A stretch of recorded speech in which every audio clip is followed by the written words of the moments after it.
예, 지난번 성균관대 이어서 이번에는 중앙대 분석해 보시죠.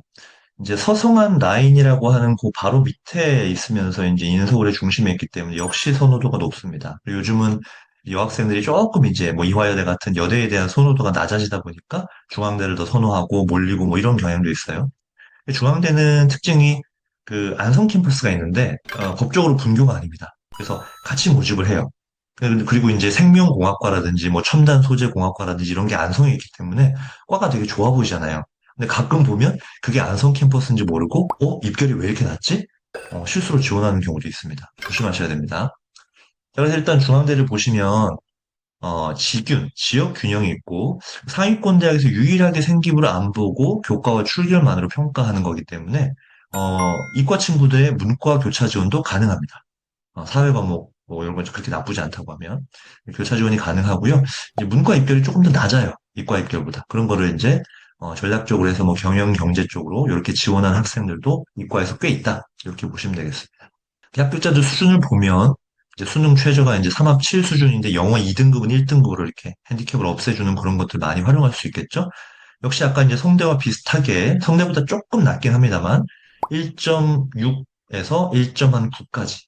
근데 이제 자연계는 좀 더 높아요. 입결이. 참고하시고 뒤에 보면 점으로 뭐 2.28, 2.65, 뭐 3.0 이렇게 있는데 소위 말해서 이렇게 빵꾸입니다. 작년에 이제 저런 내신대 학생들도 최저를 맞추고 붙었다. 근데 이제 70%는 드러나지 않는 정보이기 때문에 우리가 이제 인문계를 중심으로 상위권대 수능 최저가 한 3개 정도 보는 대학들에서는 저런 빵꾸 나는 것들이 종종 발생한다. 심심치 않게 발생한다. 하지만 저걸 예측해서 쓰는 거는 우리 복권 긁는 거랑 똑같습니다. 근데 이제 저거는 럭키의 영역으로 보시면 될 것 같고요. 자, 중요한 건 이제 그 중앙대는 두 개의 학종을 운영해요. 과거에는 다빈치라고 불렸던 융합형과 또 탐구형이 존재하는데 여러분이 이 내신 플롯박스 범위를 딱 보는 순간 내가 일반 보면 탐구형을 쓰는 건 위험할 수밖에 없다. 물론 탐구형에서 과거보다 일반고 합격자들이 좀 늘어나긴 합니다만 과학 중점 학교라든지 이과에서는 수학 과학이 정말 탁월하다. 그리고 탐구 역량 누가 봐도 어떤 스토리나 프로젝트형의 탐구들이 탄탄하다라고 하면 지원해도 됩니다. 그리고 면접에서 소명을 하면 일반고도 가능하지만 우리는 확률의 관점에서 봤을 때 조금 생리고가 평범해도 내신 관리가 철저히 된 친구들은 일반고 융합형에서 승부를 봐라. 이렇게 말씀을 드릴게요. 다만 융합형과 탐구형에서 동시에 모집한 학과도 있지만 한 전형에서만 모집한 학과도 있기 때문에 내가 이제 저과로 맞춰왔는데 저게 하필 탐구형으로 되어 있어. 이러면 좀 고민이 되겠죠. 그럼 그 전형에서만 뽑는다는 얘기는 그 학과는 탐구 역량이 대단히 중요하다라는 메시지를 던지는 거기 때문에 지원할 때 신중하실 필요가 있을 것 같습니다.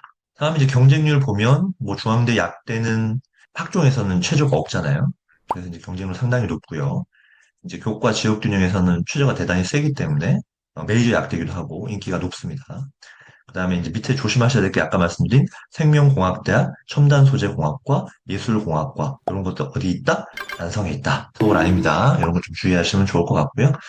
자, 경쟁률은 다시 한번 말씀드리지만 입결과 직접적인 상관관계는 없다. 근데 여기 보면 융합공학부라고 보이시죠? 융합공학부가 도대체 뭐냐 뜯어보면 이거 모르는 컨설턴트들도 심지어 있어요. 그냥 뭐 융합적인 공대 뽑는가 보다. 아니고요. 들어가면 바이오 메디칼과 나노공학으로 나뉩니다. 그래서 그쪽으로 생기부를 맞춰온 친구들, 또 화학 생명 쪽, 뭐 이런 친구들이 쓰는 건데 경쟁률이 너무 높아요. 인원은 적고. 그래서 사실 좀 조심스럽습니다. 중대가 학종에서 그렇게 뭐 학과들이라든지 모집 인원을 많이 뽑는 대학은 아닙니다. 경쟁률이 그래서 치열해 올라가요.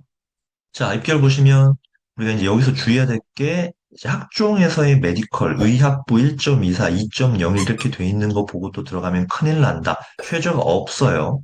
그래서 그나마 융합형은 이제 일반고 최상위권 탑티어들은 뭐 써볼 수는 있습니다만 여러분 인서울 메디컬에서 수능 최저가 없다는 거는요. 다시 한번 말씀드리지만 성대 편에서도 말씀드렸지만 영재고, 과고, 전사고를 위한 전형이에요. 그래서 우리가 나름대로 내 생기부 세특이 좋다라고 얘기를 하지만 그리고 이렇게 보시면 됩니다. 메이저 리그에서 3할 타율이랑 마이너 리그에서 3할 타율이 똑같나요? 아니잖아요. 이제 그런 관점으로 보시면 돼요. 근데 마이너 리그에서 괴물이 나타났다 그러면서 막 4할에다가 홈런도 막 30개씩 치고 이러면 메이저 리그에 콜업이 되잖아요. 그런 관점으로 그런 일부 특이한 친구들은 이런 게 학종에서 붙을 수도 있지만 대부분은 그냥 마이너리그다. 마이너리그에서 탑을 먹기 위해선 교과로 가라. 이제 그런 관점 또는 수능 최저가 있는 곳에 가라. 핸디캡을 잡아주는 곳에 가라. 그렇게 좀 메디컬 관련해서는 말씀을 드릴 거고요. 그 다음에 이제 하위 세개 학과는 뭐 아다시피 좀 조심하셔야 되는 부분이니까 우리가 중앙대를 일반적으로 쓸 때는 이제 교과나 학종에 있어서 일반고는 역시 2등급대 초반, 탐구형에서는 정말 괜찮으면 2등급대 중후반까지도 합격은 한다. 종종. 네, 그 정도로 보고 중앙대 지원 전략을 짜시면 되겠습니다. 그래서 우리가 이제 중앙대 같은 경우에는 논술도 사실은 수능을 마치고 나서 되게 늦게 봐요. 그래서 제가 이제 그 논술을 미리 준비했던 친구들은 아닌데 수능 최저를 좀 여유 있게 맞출 수 있는 인문계열 학생들한테 수능을 마치고 파이널을 준비해도 되니까 한번 중앙대 논술을 써봐라. 그쵸? 3합 6 수준이기 때문에 절대 인문계열 학생들한테 쉽지가 않아요. 그거를 맞췄을 경우에 논술 실력이 그렇게 탁월하지 않았음에도 합격하는 비율들이 대단히 높았습니다. 실제로 중앙대에서 이제 공개한 자료들에 의하면 논술에서의 수능 최저 충족률이 낮아요. 인문계열은 더 낮아요. 그러니까 이제 그런 관점에서 우리가 어느 정도 논술 실력을 조금 뭐 그 부모 이후에 이렇게 준비할 수 있는 정도만 된다 하더라도 한번 그 내신 대비 내가 이제 중대 학생부 전형을 쓰기가 좀 곤란하다면 그런 것들도 생각해 볼 수 있겠다.